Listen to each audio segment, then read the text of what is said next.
ہے۔ ایسے ہی کوئی آدمی امریکہ چلے گیا یا پھر سعودی عرب چلے گیا ایک سال کے لیے تو مسافر نہیں رہتا، جیسے وہ شہر میں پہنچا اسی وقت وہ وہاں پر لوکل ہو جائے گا، یعنی وہ مقیم ہو جائے گا، مسافر نہیں رہے گا، 4 رکعت پورے پڑے گا۔ ایئرپورٹ چھوڑنے کے بعد سے یہ سلسلہ شروع ہوگا۔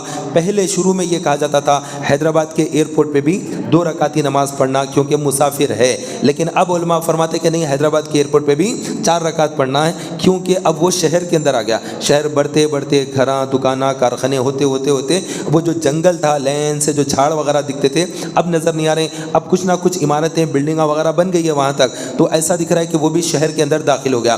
تو شہر میں جب تک رہے گا آدمی تو اس وقت تک 4 رکعت ہی پڑھنا ہوتا ہے۔ تو اگر کبھی ایسا موقع ہو گیا کہ آپ بائی ایئر ممبئی جا رہے ہیں تو ایئرپورٹ پر آپ کتنے رکعت پڑھیں گے؟ ظہر 4 رکعت پڑھیں گے حیدرآباد کے ایئرپورٹ پر، اور اس کے بعد جہاز نکل گیا، راستے میں عصر کی نماز آ گئی تو رکعت کتنے پڑھیں گے؟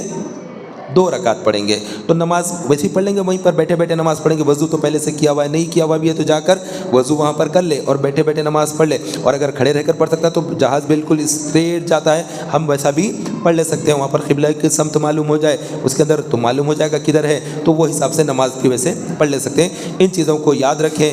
اور اگر آدمی 8 دن کے بعد دوسرے شہر چلے گیا، 10 دن کے بعد پھر اور شہر چلے گیا تو وہ پھر مسلسل مسافر ہی رہتا، کیونکہ 15 دن ایک جگہ بھی نہیں ٹھہرا، ہر 12-15 دن کے بعد پھر واپس آ گیا، پھر چلے گا۔ اگر کسی جگہ پر واپس اپنے شہر میں آ گیا، 1 دن کے لیے بھی آیا تو مقیم ہی ہے کیونکہ اپنا وطن ہے وہ، تو وطن سے ہٹ کر بعض جگہ لوگوں کے 2 گھر ہوتے ہیں، گاؤں کے اندر ایک گھر رہتا ہے باپ دادا کا اور سٹی میں خود کا گھر رہتا ہے، تو وہ وطن اصلیہ ہوتا ہے، وہ وہاں پر پہلے سے رہتا ہے، تو وہاں پر جائیں گا تو وہاں پر بھی وہ مقیم ہی رہیں گا، یہاں پہ آئیں گا تو یہاں پر بھی مقیم رہیں گا، دونوں جگہ بھی وہ مسافر نہیں کہلاتا۔ یہ چند احکامات تھے جو مسافر کے لیے نماز کے متعلق تھے۔ اللہ تبارک و تعالیٰ یاد رکھنے عمل کرنے کی ہمیں سعادت نصیب فرمائے، آمین بجاہ نبی الامین صلی اللہ